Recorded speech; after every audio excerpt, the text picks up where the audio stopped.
Hi everybody, Dr. Art here. In Genesis 1:26, the first time God reveals anything about himself is in that part of the Bible. Genesis 1:26, the Bible says, "Let us make man after our image and after our likeness." Let us. The first thing that God reveals about himself is that he does things in relationship and partnership. You know, for those of you, some of you that know me well know that I believe strongly in relationship. It's one of the things I always talk about, doing things in relationship.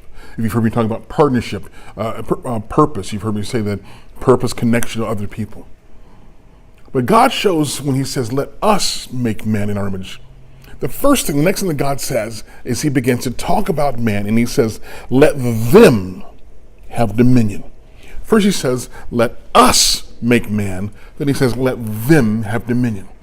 Many times we forget that our authority comes in partnership. Our greatest release of the things that happens in our lives come about as a result of relationship.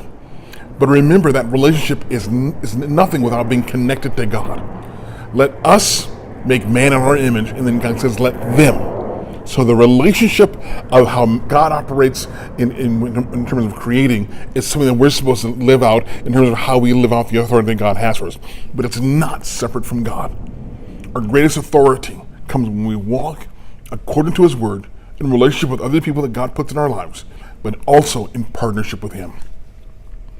And remember, God called us to walk in relationship.